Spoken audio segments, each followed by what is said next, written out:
Well, good afternoon and welcome to the December 16 State Digital Equity Plan and Digital Equity Capacity Grant Program Stakeholder Briefing. On behalf of the State of California and the Department of Technology, we thank you for being here. We will begin the meeting shortly. Please use the chat box to share your name, job title, and affiliated organizations. Before we begin, just a few housekeeping items to consider. This meeting is being recorded. We will be posting the recording of this meeting's slides and transcripts minutes to the Broadband for All portal. A member of my team will add the link to our chat very shortly. Presenters, please cue Amanda to advance your slides. Select side-by-side speaker mode for the best viewing experience when the slides are shared and for best visibility of our ASL interpreters. Closed captioning is available. Please select CC Closed Caption on your toolbar and select Show Subtitle. For Q&A, please note that there is time allocated at the end of each agenda item for questions. Please use the Q&A box to type your questions related to that portion of the agenda while our presenter is presenting. Please use the raise hand icon on Zoom or *9 if you're calling in by phone. Our team will elevate you and request that you come off mute or video. Just a note as well, we will temporarily turn off the chat while the presenters are speaking so that no questions are lost in the chat. Chat will be available during the discussion, as it is right now. Next slide, please. Just a few items to review for our agenda. We have a full agenda with an opportunity for a discussion after each agenda section. We welcome you to turn on your camera and mic to participate during the discussion. In a moment, CDT's Office of Broadband and Digital Literacy Deputy Director Scott Adams will begin with welcome remarks and highlight key milestones of Digital Equity Capacity Grant Program developments thus far. And then we'll have Alex Bond, Principal from Broadband Equity Partnership, who will discuss modifications to the DE Capacity Subgrant Program Draft Guidelines. Next, we will have OBDL's Broadband Administrative Manager, James Spencer, who will further discuss components of the Digital Equity Capacity Grant Subgrant Technical Assistance Program. As OBDL's Engagement and Operations Manager, I will review opportunities for more stakeholder partnership and collaboration in 2025. Lastly, Deputy Director Scott Adams will return and will briefly review the tentative timeline, next steps, and close the meeting. As a reminder, at the end of each presentation, OBDL's Access and Deployment Advisor, Maria Kelly, will facilitate our Q&A and the bidirectional discussion. Please feel free to turn on your mic and turn on your video at that time. So first, I would like to introduce Deputy Director Scott Adams. Thank you, Anne, and good afternoon, everyone. We welcome you to the latest in our series of Digital Equity Plan Implementation and Capacity Grant Design stakeholder briefings. It continues to be an honor for the Department of Technology and the Office of Broadband and Digital Literacy to really work arm in arm with all of you to coordinate state activities that are outlined in the Digital Equity Plan that will be funded by the Capacity Grant, and to align efforts to really achieve the outcomes that are intended by the Digital Equity Plan.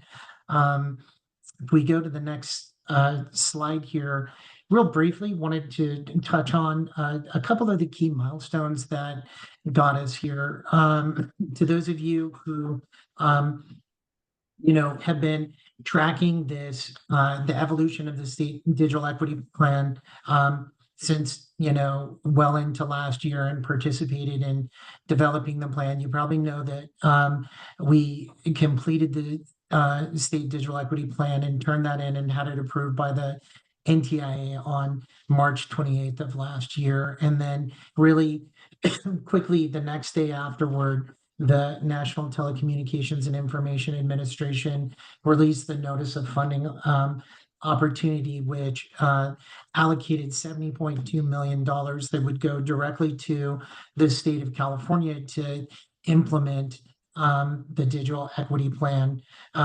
We spent about 2 months, to get to the next milestone, which was the Department of Technology, on behalf of the state, submitted an application to be the administering entity of the state digital equity capacity grant, which again was $70.2 million.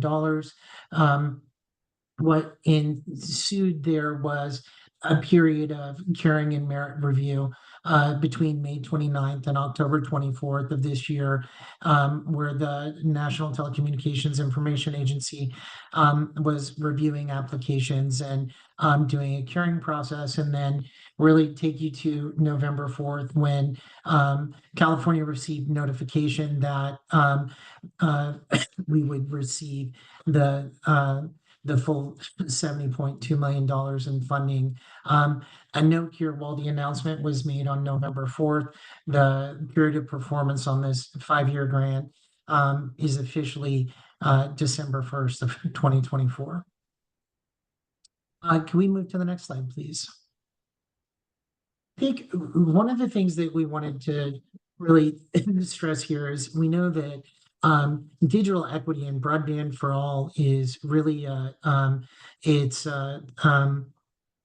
going to take the entire ecosystem of folks that have long been working in the space to achieve digital equity in this state. Working collaboratively, is all of you have told us over the last 2 years, together to align, to synchronize, to create efficiencies and eliminate duplication. Additionally, we had established values of like an open and transparent and inclusive process, not just in establishing the digital equity plan, but as we shape the overall design of the capacity grant program and the capacity subgrant program. So what we wanted to do is just share some of the metrics of the engagement that have occurred over really the last significant portion of the year. We've had 6 digital equity implementation and capacity grant program stakeholder briefings. We've issued 2 digital equity capacity grant program design surveys and questionnaires. I want to make sure to mention that those were really focused on organizational and jurisdictional entities that would potentially be applicants or sub-tier applicants of the grant program, to further enhance our understanding that we might not gain even in a bidirectional briefing session like this. We've done 117 market research meetings and listening sessions with a variety of entities, community-based organizations, jurisdictions, etc. And attended, kind of gone outside of our own process to participate with other entities to give presentations at their stakeholder convenings, conferences, and summits. Next slide, please. And so really the purpose of a lot of this effort has been, how do we shape this digital equity subgrant program to achieve the intended purpose? And that is really to fund entities to implement the state digital equity plan, to address digital equity barriers at the local, regional, and state level, to facilitate and assist the development or further development of regional ecosystems and to increase capacity, to provide digital inclusion funding to trusted messengers, knowing, as has been shared repeatedly throughout this process, that trust and having the right partners in community, in culture, in language, doing this work is so critically important. And then to also allocate funding, equitably across the state, so that there are funds spent in every county, and to encourage statewide innovation. And so really that concludes my update here, really setting the table for the next piece of the conversation, which is, how the public comment process that we held on the subgrant program is leading to potential modifications of the subgrant program guidelines. But I will pause there and answer any questions if there are some before we move on to the next speaker.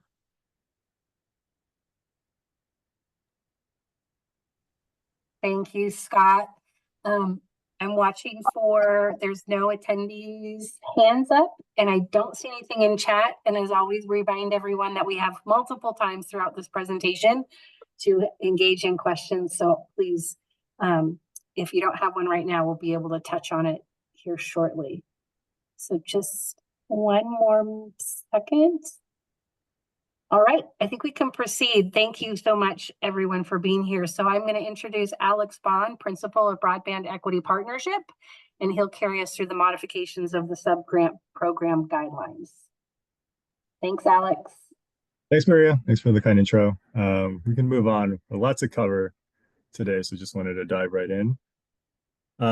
So yeah, for this section, we wanted to start off with a quick recap of the subgrant design that was outlined in the draft grant guidelines that went out for public comment.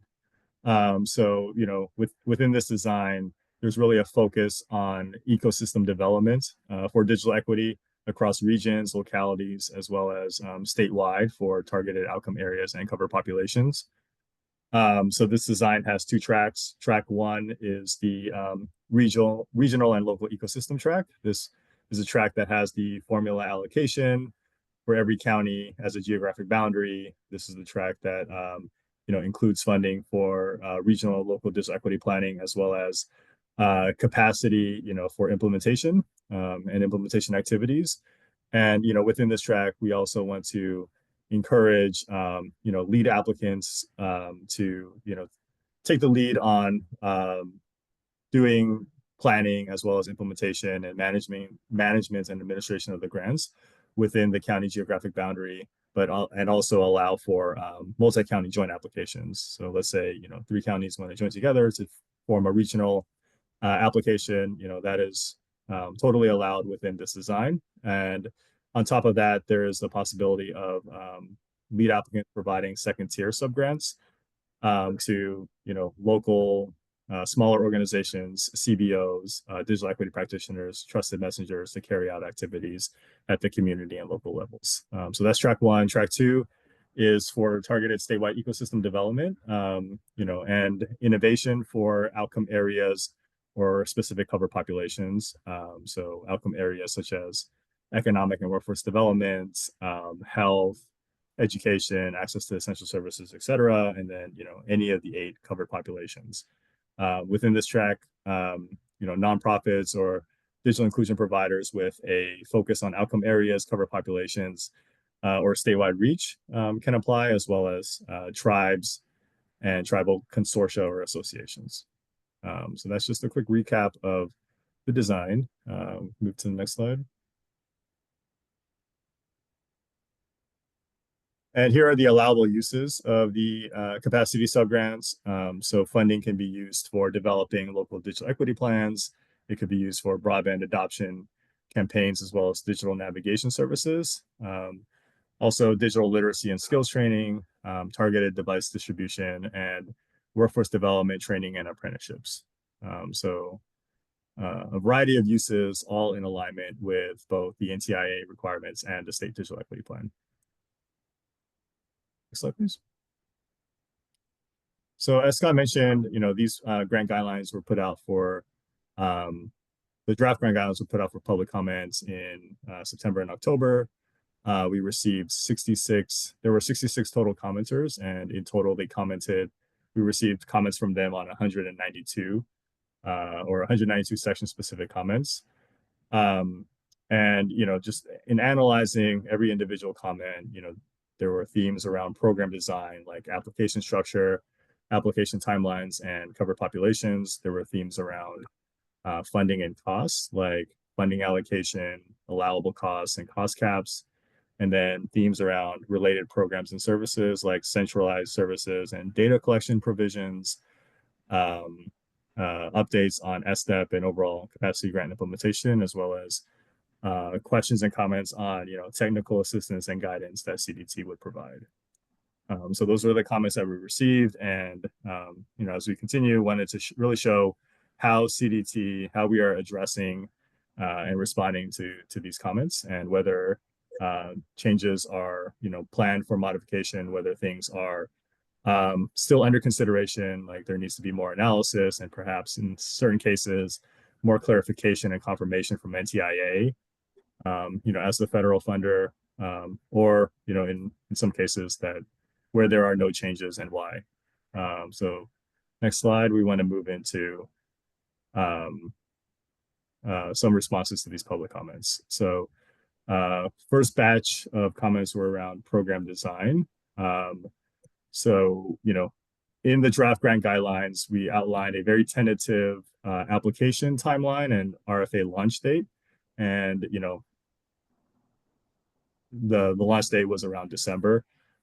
Received a lot of comments about, not wanting to see an RFA application period straddle the holidays, also wanting to have more time to understand what the NTIA competitive grant decisions were, before applicants, designed and framed, their application for this program. So yeah, in response to these comments, we've decided to extend the RFA launch from, this month, December 2024, to Q1 2025, just to give everyone more time, based on some of those considerations. Another theme was around applicant eligibility. We received a number of comments asking if certain other organizations were eligible, and just looking at the list that we provided. We received a number of comments asking if regional broadband consortia were eligible, or encouraging them to be eligible. So first we want to clarify that the list of eligible entities comes from federal statute as well as from NTIA. So, in that overall list, when you're looking at like political subdivisions or, nonprofit organizations, we can't change those, but as long as an organization meets one of those federal/NTIA criteria, they will be eligible. So for regional broadband consortia, if the organization that leads the consortia, the fiscal sponsor, belongs to one of the NTIA /federal eligible entity categories, then they will be eligible. So we're just providing that clarification in the RFA as well, based on those comments. We received comments about, how we will select amongst competing applications for a specific county, especially if you had a multi-county application overlap with a county-specific application. So we are providing clarification to state that, we'll apply the criteria in such a way that we'll select the best application for a given county if there are overlapping applications. So looking at, the partnerships, the network, the plans, the proposal for that specific county, which application, provides the best plan for that county will be selected. We received comments encouraging us to consider awarding more than one application in a given county. This is one that's still under consideration. So we are considering, whether to include an option to award more than one application for a given county, but need a bit more time to, to decide and finalize that. It needs a little bit more analysis to understand, the feasibility of this change. So this one is still under consideration. And then lastly on this slide is period of performance. In the draft grant guidelines, we had a period of performance of 3 years, 10 months. Received some comments, stating that given some of the allocations for some counties, 3 years, 10 months might be too long. There might not be enough funding to sustain a program for that long. So, we are changing how we describe the period of performance. So we'll set a maximum period of performance and an end by date for the programs, but within that maximum and within that end by date, applicants can propose, their own period of performance. So if they, want to propose a 2.5 year or a 3 year period of performance, that will be allowable. So we're making that change. Next slide, please. A few more comments on program design. In the draft grant guidelines, we outlined the reporting timelines if the post-award reporting timelines, if the application is awarded, how often will they have to report, and what are the deadlines for reporting, and receive some comments stating that what we had in the draft, which is 14 days after reporting period ends, the reports will be due, is too short and doesn't allow for enough time for folks to, really gather all the data that they need and prepare the reports. So we are planning to extend the post-award reporting deadlines, based on that feedback. We also received comments on the topic of partnerships and second-tier subgrantees. So one is on, whether lead applicants need to finalize their entire list of partners and their entire list of second-tier subgrantees at the time of application, or whether those can be finalized after the award. And then the other question was around, whether the UEI requirement, so the unique entity identification requirement that is, granted by the federal SAM.gov website, whether that's required for both lead applicants and second-tier subgrantees, or just lead applicants. So both of these are still under consideration. We do require a little bit more time to figure out what is allowable and what we can move ahead with. But definitely hear folks on both of these suggestions. On the covered population definitions, we received comments suggesting either changes to how we're defining certain covered populations, or suggesting new groups to be added to the covered populations. So for this one, the covered population definitions are based on federal statute, and within the capacity grant NOFO, that grants CDT as a state the capacity grant, to fund these programs. NTI does have a requirement for capacity grants to focus on, the 8 covered populations. So we can't revise these definitions to include individual groups, but we are making sure to include language on intersectionality and the allowability, of applicants to serve groups that may belong to multiple covered populations. Finally, on this slide is track 2, so the statewide programs.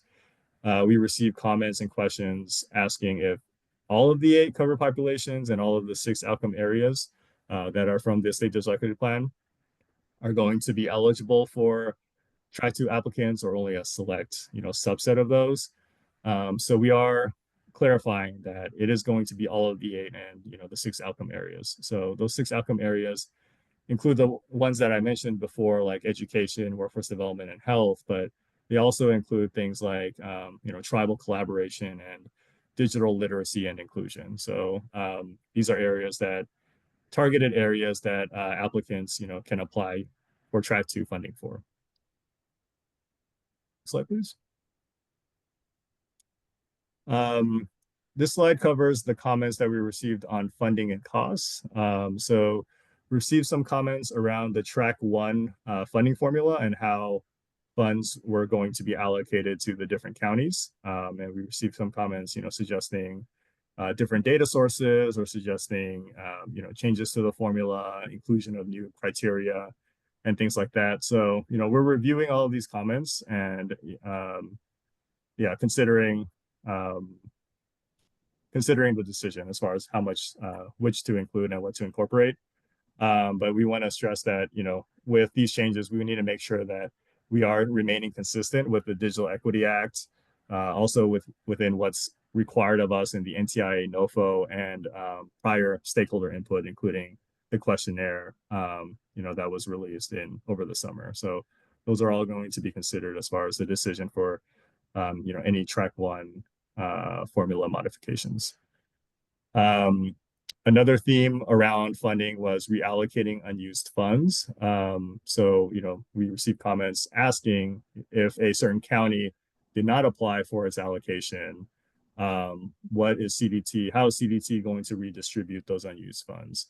So this is another one that is still under consideration. We're reviewing options for reallocating those funds and seeing what's feasible within the NTIA's 9-month timeline. So I think it was mentioned earlier by Scott, NTIA gives us 9 months from the time our award starts, which is December 1st, to the time that we need to finalize all subgrantee selection and, report back to them as far as who the final subgrantees are. So that is a pretty tight timeline, and we need to see, what's feasible within that constraint. We received comments asking about, certain allowable versus unallowable costs. So, certain items like staff training or professional development for staff or coalition building activities, whether those would be allowable. So we are preparing allowable cost guidance on these topics, and this guidance will be included in the final RFA. We had comments around the indirect cost provision, as well as the administrative cost provision within the draft grant guidelines. That language flowed down directly from the NTIA capacity grant, the 3% administrative cost cap, as well as the federal indirect cost policy. But, we're seeing how much flexibility we have to update and, increase these caps. We also had comments on device costs as well as planning costs. So for the device cost, we are planning to increase the device cost cap to $400 per device, based on the comments, as well as allowing applicants to use up to 25% of their total budget for devices rather than just that flat cost cap that was in the draft. For the planning costs, in the draft, it had 5% or 50,000 per county, whichever is greater as the planning cost cap. We've decided not to adjust that cap, but we're also clarifying that this planning cap applies on a per county basis. So if an applicant applies to serve 3 counties, right, their cost cap will be 5% of their total budget, or 50,000 per county. We also received comments on the advance payment and reimbursement payment structure. And this is another one that's under consideration. We're reviewing options for either quarterly versus monthly reimbursements, as well as advances, whether to increase from 10% to 25%. So that's still under consideration. Next slide, please. Yeah, lastly, these are comments on related programs and technical assistance.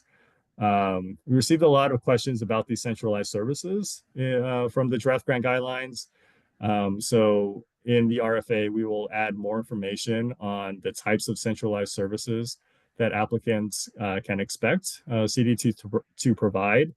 And we're also clarifying that applicants will have the ability and will have the flexibility to use alternatives to the centralized services if needed to meet local needs. So for instance, if the centralized service does not provide curriculum or programming in a language that is required for a particular county or community, that applicant can, then find their own service option, to meet local needs for that language. So we'll be including some additional clarification and language in the RFA about that. For the digital equity survey and DEEM tool, we'll be including opportunities for subgrantees and stakeholders to provide input on the next iterations of the digital equity survey and the DEEM tool. We received some comments kind of pointing out the limitations of these tools, as they were conducted during the SDEP process.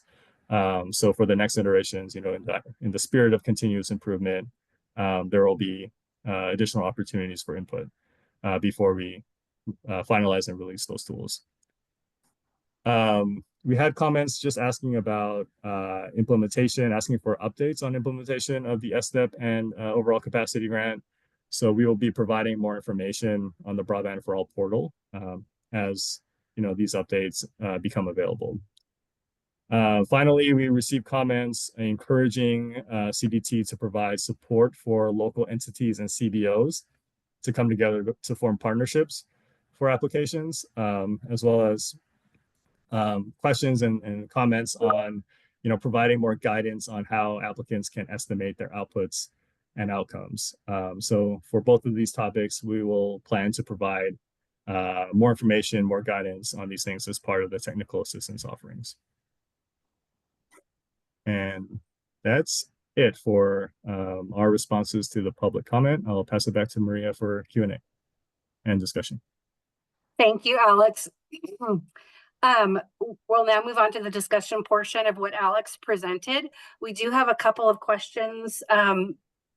Scott, we'd like to, I'll just push to the top here as we're waiting for other people to raise their hands. If you'd like to raise your hand and I'll call on you and you can unmute. We're asking, Scott, there's a question about wondering if future tranches of monies will be included in both tracks. Norma. Thank you, Maria. And I'm assuming that Norma is referring to the second and third tranches of the digital equity capacity dollars that would be the remainder of the statutory allocation included in the Digital Equity Act. I think it's too early to tell. Right now, it's our understanding in conversations with the NTIA that each tranche is going to have its own separate notice of funding opportunity, and they may or may not have the same requirements. And so we don't know what flexibility you have. What we can say is we've been very vocal in participating in NTIA focus group with state broadband offices and digital equity entities, and have said that or requested that if possible, they allow states to flow funds from future tranches into programs that are established and set up in tranche one. Thank you, Scott. We also had a question, and I think we'll touch on this towards the end of the presentation, but a question from Robin confirming that we'll have an idea of when those announcements, when the RFA will be released. And I believe we covered that later in our presentation, correct? And I think I can touch on it right now, is that, part of our process here is that as we're, going through the deliberative process of shaping the program that both is flexible to the needs of the ecosystem and stays within the constraints of federal and state guidelines, we want to make sure we're doing it in an open and transparent way. Alex was, I think what he went through was to really try to keep folks, up to speed in the processes.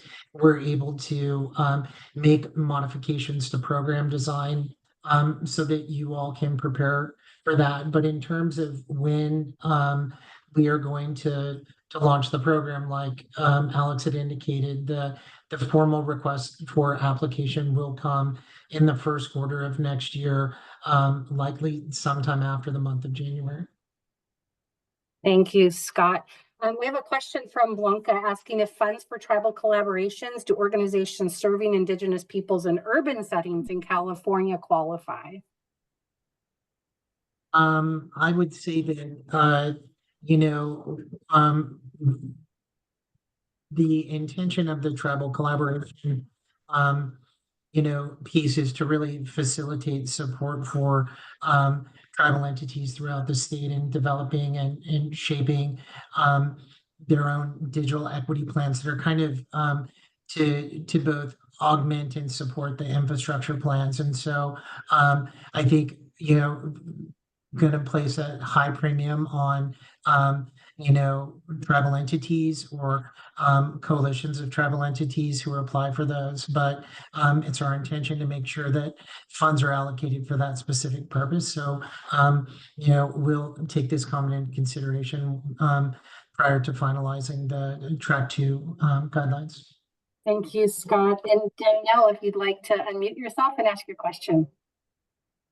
Hey, so I was just thinking that $400 per device sounds quite low, especially if you're buying a home computing system. I'm wondering what types of devices you guys are envisioning people purchasing for $400 each. Thank you for the question. I respectfully don't want to really get into a conversation about what kind of devices folks can buy with the funds allocated. But what I do want to say is that the draft the draft subgrant guidelines that we posted for public comment used as a baseline the caps that the Public Utilities Commission put on devices in the California Advanced Service Adoption account, which is is a good standard. And what we heard back from organizations from public comment is that that was a price point that was a good price point. And I think, Alex, if you have anything to add to my question, I would definitely welcome you to kind of expand on that. No, so yeah, we did use in the draft, we used language, borrowed from aligned with the CPUC CASA broadband adoption program with their on their device limitations and requirements. As our baseline, and as Scott mentioned, we did receive a number of comments asking us to increase this cap, and they provided different price points like $350, $375, $400, and based on the comments and the suggestions, we decided to increase to 400. Well, our organization was a recipient of the ATT grant. I'm not sure if you all are familiar with that one, the Access to Technology through the California Department on Aging.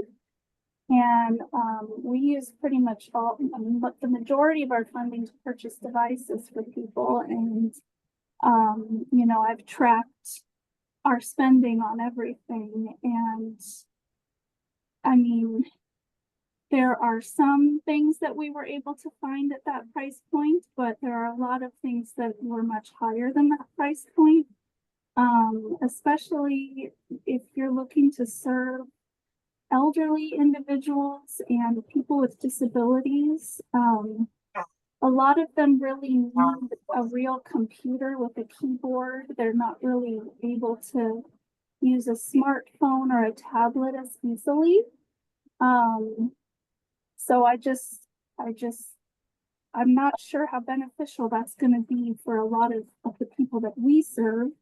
And also the 25% cap on devices seems honestly quite low to me as well. I'm not sure what else we would be doing with the funds if we're not purchasing devices. Because staff are very expensive. Hey, Daniel. Yeah, thank you. I'm sure we'll have some conversations internally. There are a lot of questions coming through, so just please be patient with me for just a moment as I go back through. I did have a question earlier on that we went over from Robin regarding areas on areas on aging, area agencies on aging, whether or not they could apply or be a participant in the grant application process.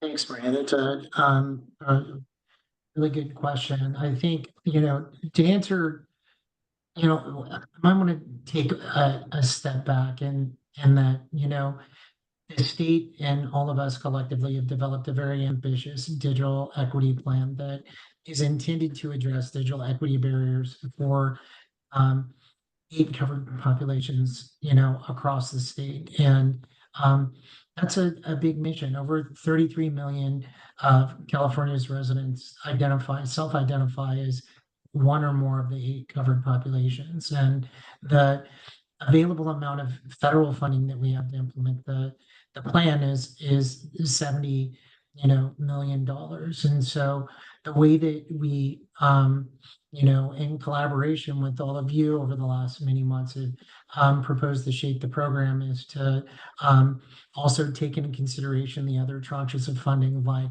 the Public Utilities Commission's adoption account and the NTIA's Digital Equity Competitive Grant Program, and other fundings. And we feel that to make the best use of this one-time funding that we have for digital equity capacity, that the biggest impact that we can make is on that local and regional planning and capacity building, and that by allowing flexibility to do subgranting out to trusted messenger groups that we could definitely catalyze the amount of digital navigation services that are provided, of digital literacy training, connection to low-cost offers and subsidies if there's a successor to the ACP program. And so, and part of that is devices.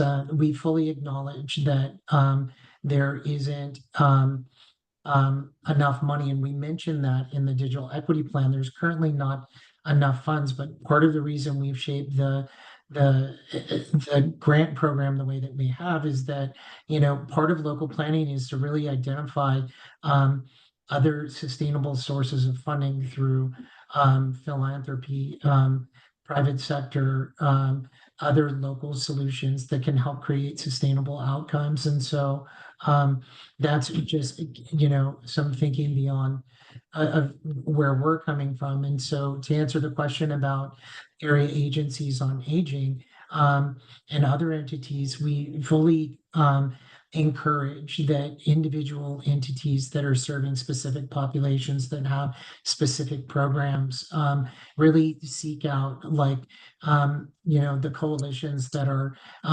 providing applications either for the county's allocation, or if it's a regional multi-county application, and be a party to that application, and potentially a subrecipient of capacity grant dollars to help implement the programs.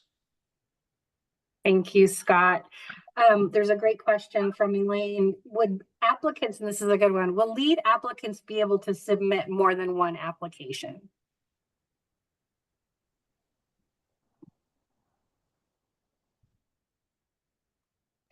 Alex, can you, oh, there's Scott.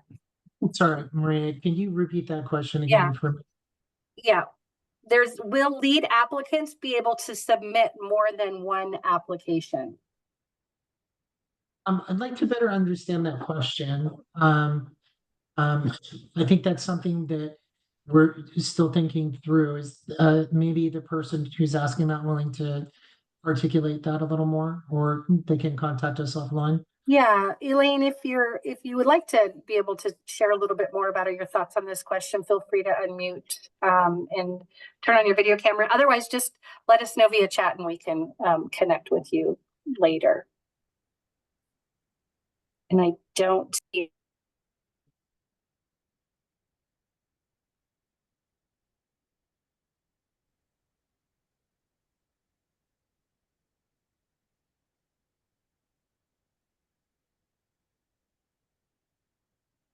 Maria, I believe you might be on mute.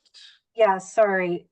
There's a couple, I'm trying to read through some of the questions. Some of the questions are really individual, and I'll answer some of these via chat. I don't see any other questions right now or any hands raised, so I think it's a good time to move on. But again, please continue to drop your questions into chat and we'll capture them by section. We're going to go ahead and move into the next portion. And I'm going to introduce, there's James Spencer, our Broadband Administrative Manager. Thanks, James. Yeah, thank you, Maria, and good afternoon, everyone.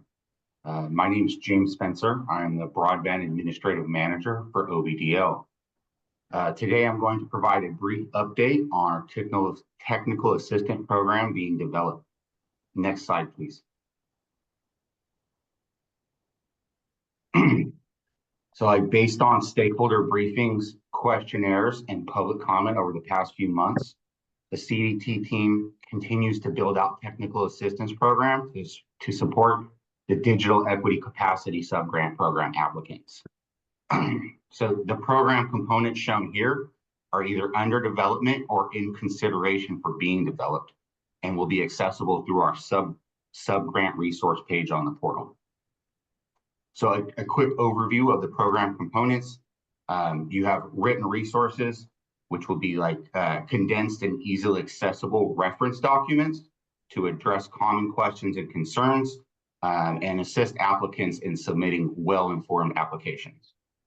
We also will have webinars and video content, and this will look like, live webinars and pre-recorded video content to discuss some of our TA components.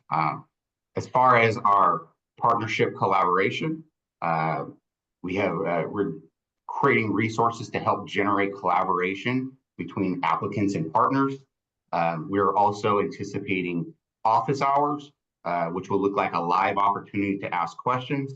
And finally, Q&A cycles. And so Q&A cycles will just be, where you can submit written questions and they'll be answered on a regular schedule.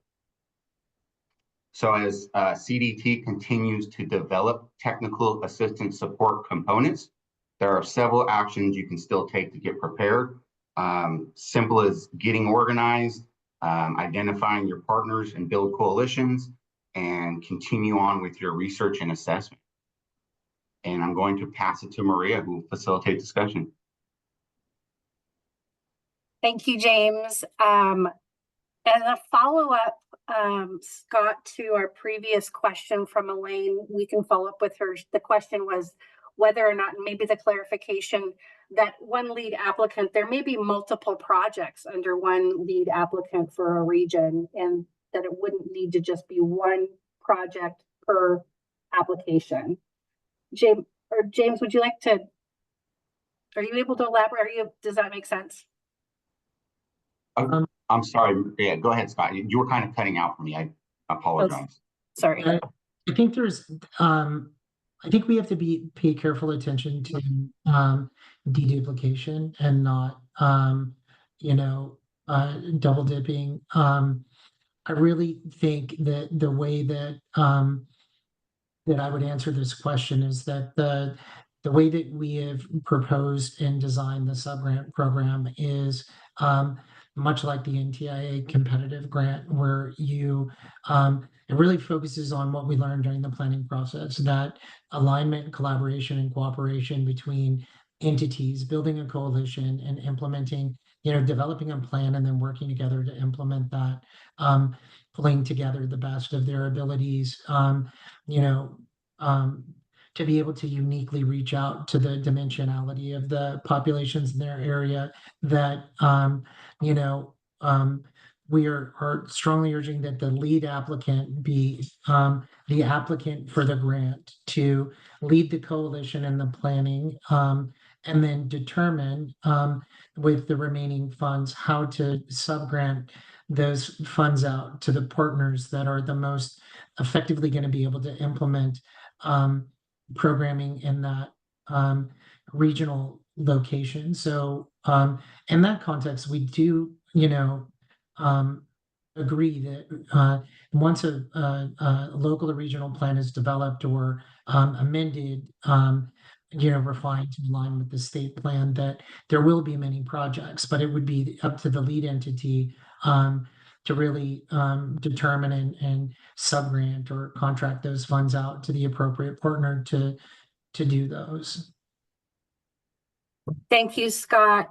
We have had a couple of questions regarding the middle mile. Would you like to address the questions regarding, just sort of general questions regarding where and how and so thanks, Maria, and definitely thank you for giving voice to those questions that were asked, and we fully acknowledge that both Broadband for All and the state's digital equity plan acknowledge that access, availability of infrastructure, and affordability and adoption are all critical components of digital equity, and we do acknowledge how much of a important role that infrastructure plays in completing the digital equity continuum in the state. I think this forum here, our staff and the program we're working on is the state digital equity capacity grant, which is really intended for those non-infrastructure uses, like that we kind of listed out at the beginning about coalition building and planning and broadband adoption campaigns and digital literacy training. I think our colleagues who are working at the Middle Mile Broadband Initiative are the ones who could best answer those questions about the MMBI, or I see questions about last mile infrastructure. The Public Utilities Commission has a wonderful staff that's working on those grants, who I'm sure can help you out with answers to those questions. Thank you, Scott. I appreciate that. I'm going to go down the questions right now that were posed into the Q&A. Alex has a couple of questions about where do we access this list of potential partners that we can connect with locally? And where do we find the subgrants list programs that James Spencer mentioned on slide 2?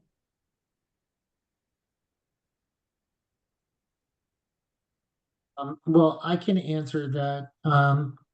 To the components that James spoke to, those are the components that he and his team are developing as part of the technical assistance program that are still being developed. You know, part of the connections, they're looking at developing a partner collaboration page on the Broadband for All portal that they're looking into. Those are things that I would expect we can speak more to, you know, after the first of the year at our stakeholder briefing in January. And then James, if you want to expand on that, please do. Yeah, Scott, I appreciate that. Yeah, I think you pretty well covered it. So all those are kind of in development right now or being considered for development. And so as we know more information, that will be relayed through email updates, portal updates and whatnot. Thanks, James. I want to draw everyone's attention to that we did drop the draft guidelines, the capacity grant subgrant program guidelines in chat again. We have a couple questions regarding the format applications and what will be expected of them. What we are offering right now is you can see the draft that we're working off of, and we're providing updates to how that will be changing and when we'll start having those finalized. So hope that answers that one person's question that asked that. We have another question. Could you clarify the definition of digital inclusion provider and whether adult education agencies providing digital literacy programs would qualify under that designation for track 2? Wondering, Alex, if you would want to or be able to come on and answer that question for folks.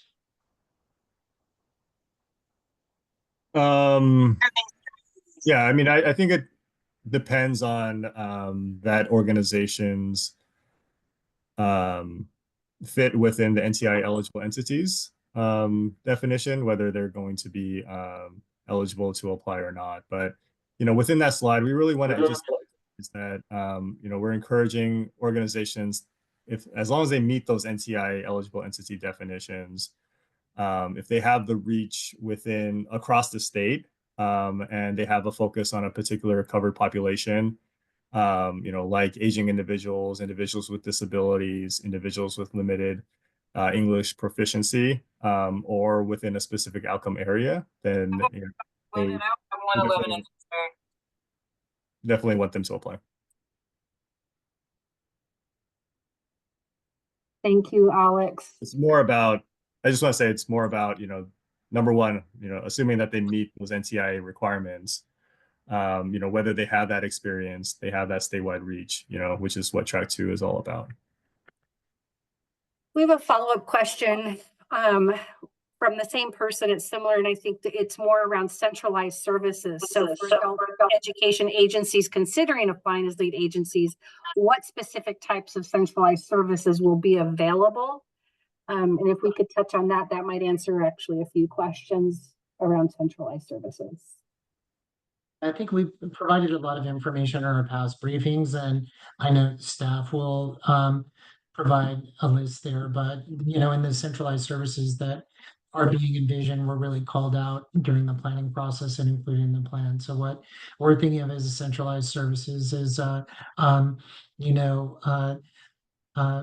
with a modified iteration of the state digital equity survey that can be used and implemented by the entities who conduct the work, revised and iterated digital equity ecosystem mapping tool to help, you know, map out their area and their ecosystem, you know, looking at procuring a digital literacy assessment and training platform and potentially workforce development platform to support broadband job applications.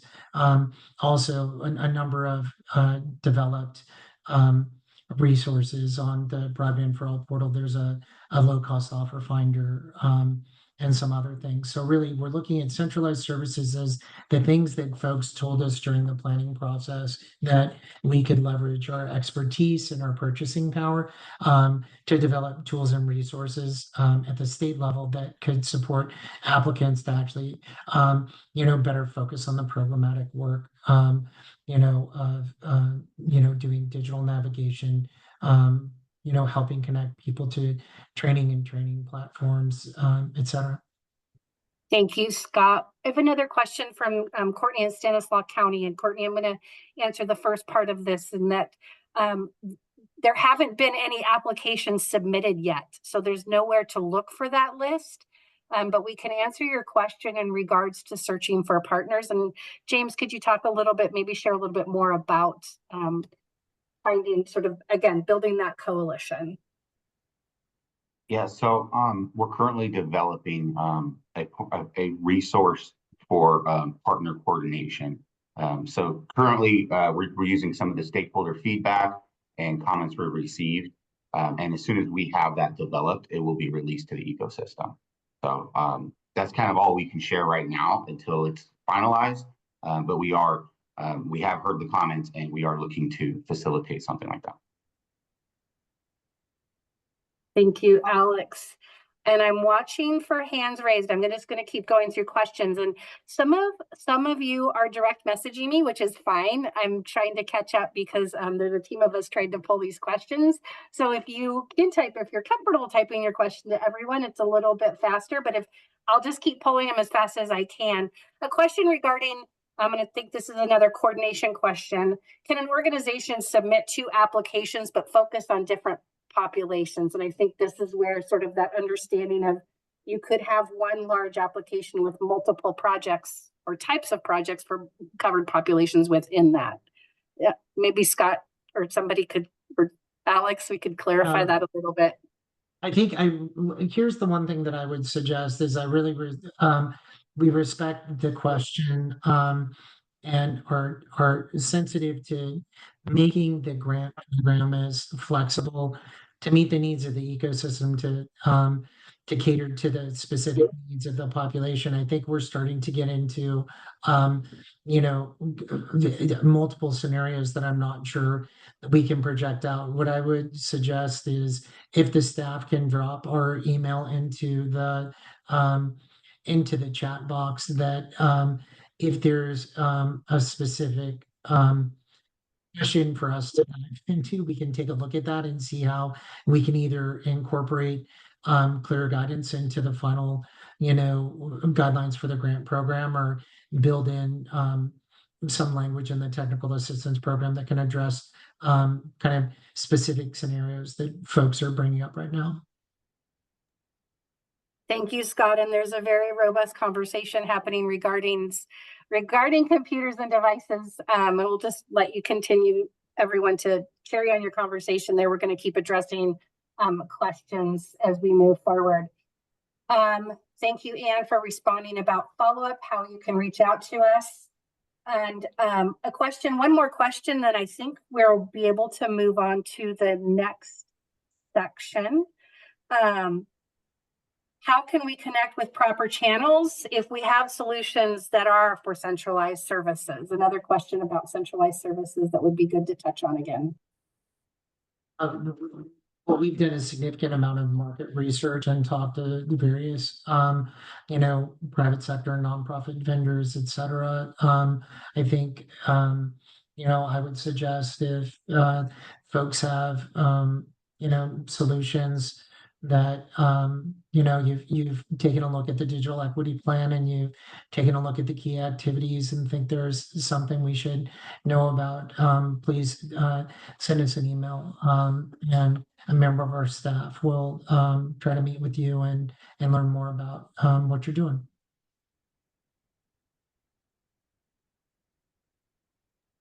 Thank you, Scott. Appreciate that.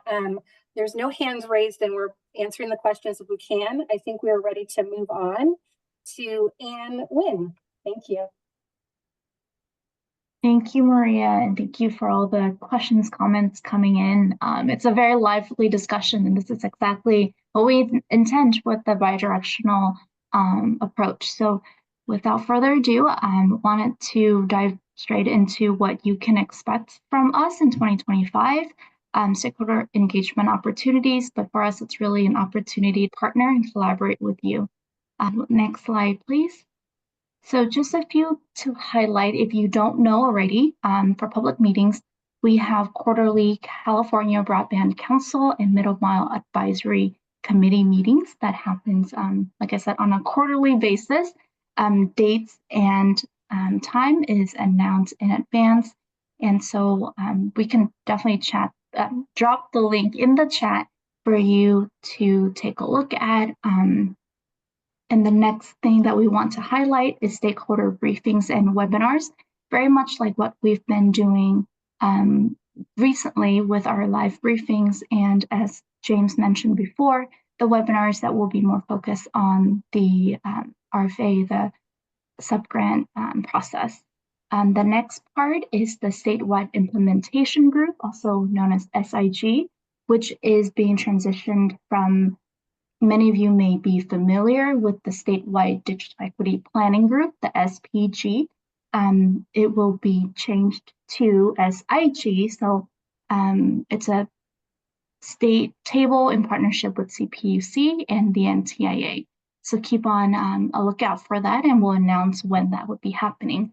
The next part, you may also be aware of the Outcome Area Working Group, which we will transition to the Outcome Area Communities of Practice to support continued learning, information sharing, collaboration, and coordination of digital equity efforts.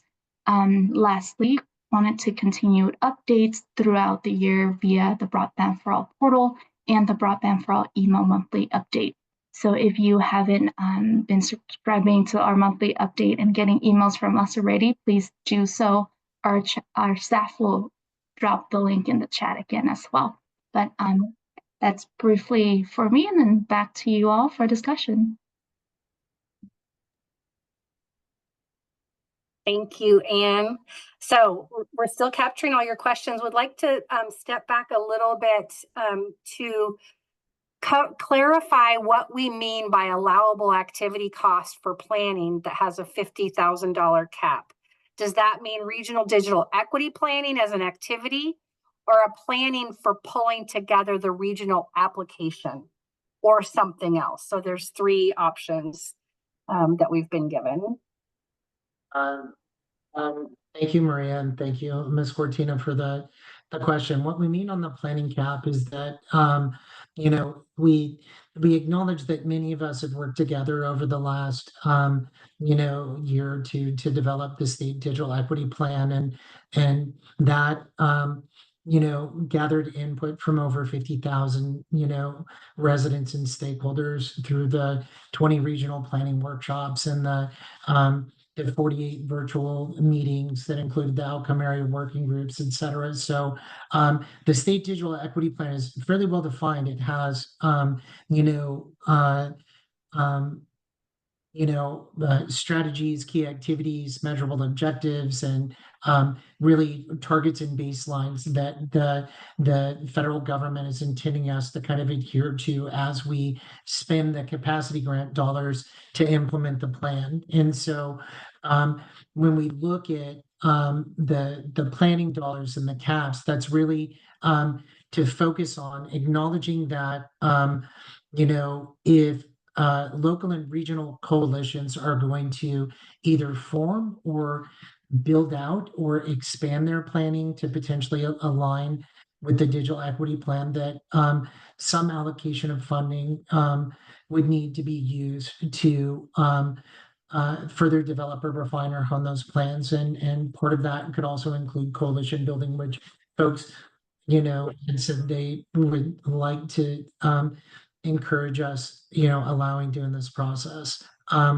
But the reason that there's a cap on the planning is that it really, wants to place a focus on implementing program, and that, using the bulk of the remaining funds to establish those digital navigation services or fund digital navigation providers or connect, local residents to training, et cetera. So I hope I answered that question for you. Thank you, Scott. And I think we're caught up on our questions, but if we're not and I missed something, please drop it into chat again. And we do have a question for you. Someone anonymous has been trying to join our monthly email list, but isn't receiving them. Who could they reach out to? And maybe you could answer that for us, please. Yeah, happy to resolve that for you. Feel free to send me an email. I'll drop it in the chat or direct message me in the chat when it's open and we can look that up. Sometimes I won't go into the technicality of it, but we can resolve it. Thanks, Anne. Yeah. Another participant asked how we define digital navigators, and some of this can be found within our portal, but if somebody would like to answer that question for this participant, that might be helpful to frame that. Alex, are you able to come on and speak to that? Yeah, I'm looking for the specific list, but we do define it in both the draft grant guidelines and the state digital equity plan. It includes one-on-one services for one-on-one and group assistance, technical assistance, support, help navigating websites and technology, light tech support, things like that, referring out to, more specific types of digital literacy training, workforce development training, or providing digital literacy training themselves. And this is also, something that we asked about in the questionnaire, what were the most important aspects of digital navigation that we should include. And, these were the things that rose to the top, really focusing on that one-to-one connection, drop-in assistance, by trusted messengers for community members. And another anonymous participant is asking where we can find that information. And if we could drop the draft guidelines into chat again, please, I would encourage folks on this call to prior to our next webinar, we have some time taking a look and checking our grant guidelines. There's a question that's been sitting here for a little bit, and it's an allowable cost question, I believe. Will solutions that provide internet connection to seniors along with devices be exempt from the $400 cap? So asking about devices as well as actually asking about cost to connect. Are we able to respond to that question? Alex, do you want to take that one? We'll take it under consideration, but I just want to state overall, with the NTIA and how they designed this NOFO, they, for the states to implement, there is quite a bit of language in the NOFO about broadband subsidies and how, they are allowable costs, to the extent that they are necessary for a specific type of activity like digital literacy or digital navigation to be successful and to get to those end outcomes of digital equity. But we know that, these funds are limited. And, we're really trying to design for long-term sustainability. And, that's coming from the federal government. It's also coming from the digital equity plan. So we want to limit the amount of funding, that or at least one of the considerations that we have is, how much funding is going to go towards ecosystem development and planning, things that could be long-term and sustainable versus things that are just, one time within the next 1 to 4 years. Yeah, but we will consider, what is the cap for devices that come along with, broadband and internet connection. Thank you, Alex. Appreciate that. There are no hands raised and no outstanding questions. Again, if I missed it, please drop it into chat again. We will have one more opportunity to go ahead and go through questions. And we'll pass it back to you, Scott. Thanks, Maria. Thanks, team. So real quick, just wanted to go over some of the next steps. And I think consistent with what we've tried to do, we want to be as specific as we can, provide as much specificity as we can for all of you, because we know that you're, need the lead time and the background information to plan, but wanted to also underscore the challenges of these federally funded grant programs where there are, some back end things that are slightly beyond our control. The one thing I'd like to do though is if we could go to the next slide, please.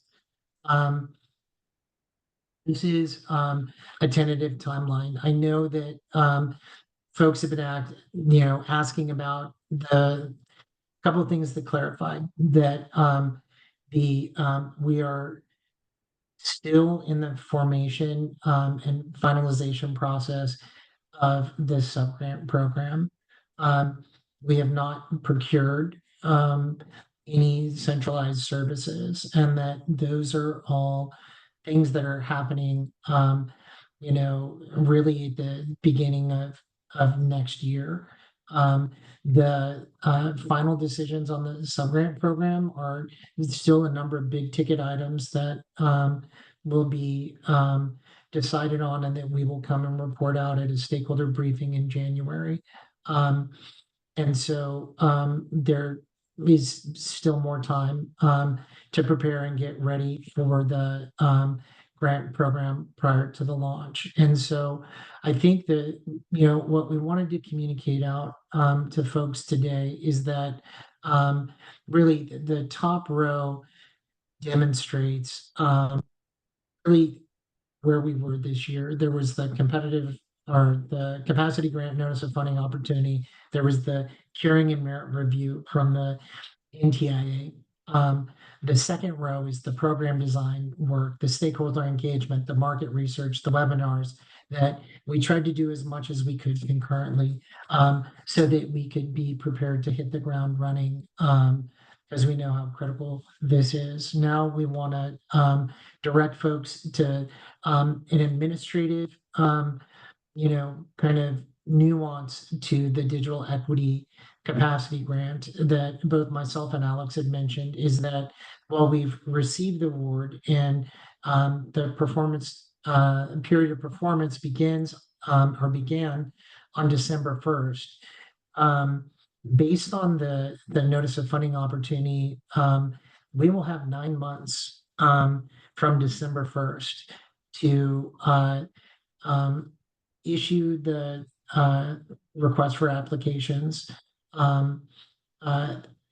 make the awards, do all the procurements, and establish all contracts that we're going to fund over the 5-year period with the $70 million subgrant. So there's still a lot to be done, and there's a really short window of time once we turn the new year over. But I think most importantly for folks here, whether you're intending to be a lead applicant on track 1, or a partner and a sub-tier applicant on track 1, or a track 2 applicant to do the kind of statewide ecosystem, wanted to let you know that when we launch the request for applications, it will we'll give advance notice. We'll do a launch webinar. We'll walk people through the process. There'll be a 60-day application period with a technical assistance program that is basically, begins before and during the application process.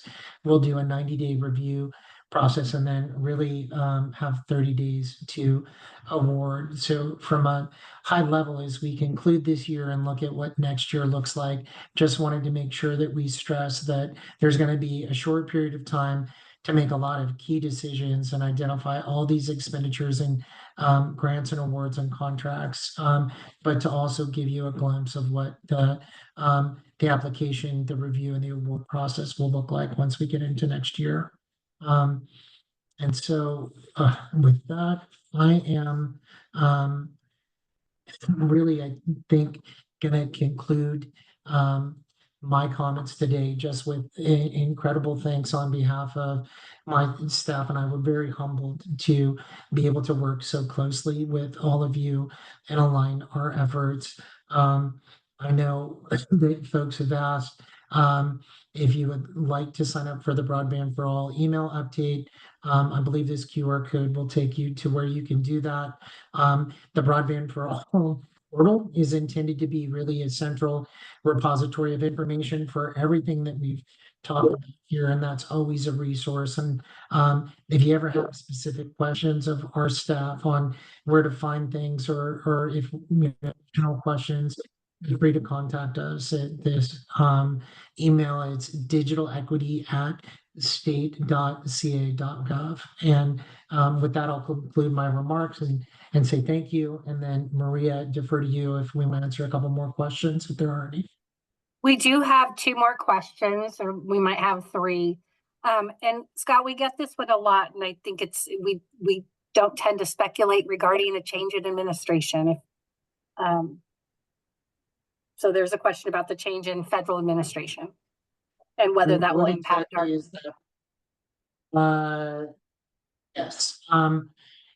We have been told by the current NTIA administrative staff that the full portion of our $70 million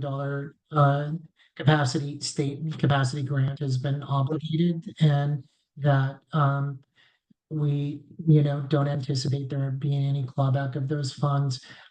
It's really too early to speculate what any new administration will do and how that might impact any future tranches of funding, but we appreciate the question.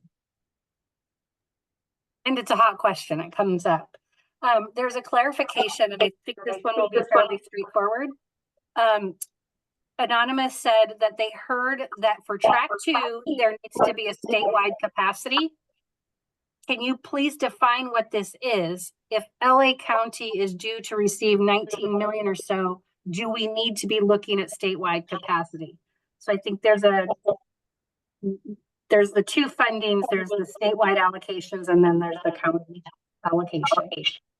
I'm not sure I'm equipped to answer the question with as it's prevented. What I would say is that there are 2 tracks to the subgrant, which are the first track is going to be the lion's share of grant funding that will go towards regional and local planning capacity, which will support lead entities coming in with coalitions or partners to develop a plan or plans for that specific county or cluster of counties. If it's we're allowing for that kind of cooperation to occur, and that those funds will be subgranted out. Where we developed the track 2 subgrants, we're acknowledging that the NTIA has asked all states that develop digital equity plans to look beyond overcoming those digital equity barriers, the common barriers of access, affordability, and adoption, and the specific barriers that all of us have identified for the covered population. That we also work to improve outcomes for the residents that we work with, to achieve better outcomes in education and healthcare and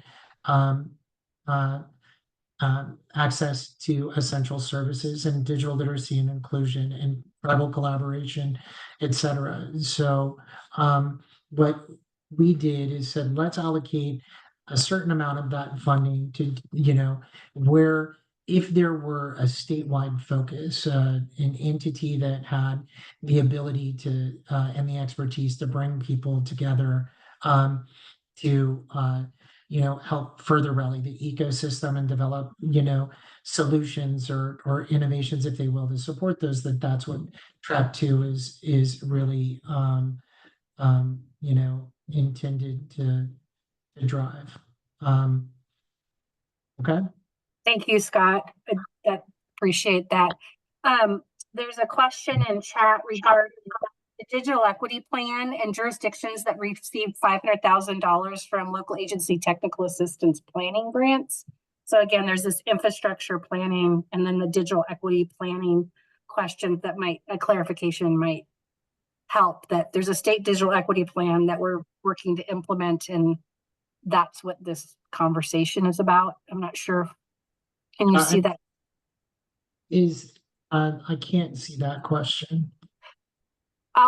It says, please comment one application please clarify the need to implement the state digital equity plan for those jurisdictions that received a $500,000 local agency technical assistant grant from the CPUC, which allowed us to develop our own vision and action steps.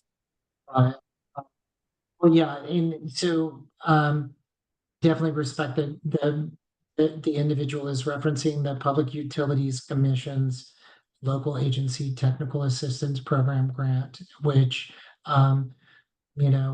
is part of the, I believe, local infrastructure planning. So this is slightly different. I think it goes to the question that Ms. Cortina asked earlier, is that given that there's a lot of funding and focus on infrastructure planning and funding actual programs, beyond the Public Utilities Commission's California Advanced Service Adoption Account, there hasn't been a lot of funding for the planning and implementation of the non-infrastructure uses, what this specific grant is intended to do. Thank you, Scott. Anonymous is asking if there's any updated information on the key activities, specifically California Connect Core and digital literacy training platform. And my guess is they're asking that as a centralized service.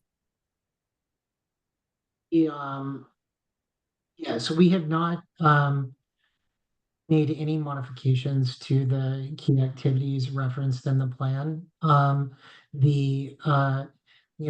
of the process, the deliberative process we've been going through here is the shape of the overall state capacity grant, which will help implement the digital equity plan. The strategies and key activities outlined in those. This conversation and the deliberation over the last many months has been, how are we going to shape the broad sub-grant program to fund implementation and alignment at the local level.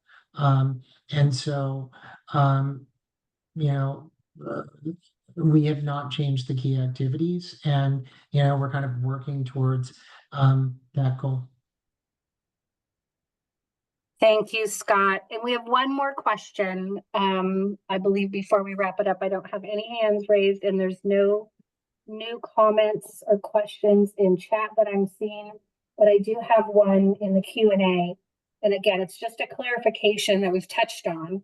The question is, if seniors are given a device using a capacity grant, are they expected to obtain their own internet connection?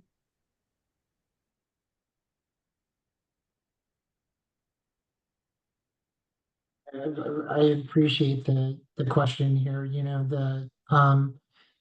What we've tried to do with the shape of the grant program is to enable flexibility for regional and local entities that apply for the money to develop or align their digital equity plans with the states, because we're all going to be having to provide metrics to the NTIA, but leave flexibility from individual groups to implement as long as they're consistent with the key activities. I don't necessarily want to speculate on specific scenarios, but because there's a lot of unknowns. Like, I'm not sure who would give the senior a device or how to obtain their own connection. What we're envisioning is that coalitions who are funded to do digital navigation are doing a number of things, like helping to do individual assessments, helping to, based on those assessments, connect folks to low-cost internet service, or subsidy programs if cost is a barrier, to help connect people to training if training is a barrier, and to help connect individuals to devices if devices are the barrier. And so that was, really what, folks had shared with us during the planning process and what was envisioned in the digital equity plan. Thank you, Scott. Thank you all. That I believe we've answered all the questions, and if not, you can always reach out to us via email. That's been dropped in chat, and I will pass it back to, is it back to you, Ian? Scott, for the full wrap. Well, it's just on behalf of the Department of Technology and this very dedicated and committed staff, wanted to thank all of you. We know how busy you are, and we know how hard you're working, and we thank you for all of the great feedback and information, and wish you the happiest of holidays, and look forward to seeing you at the beginning of next year and moving forward. Thank you.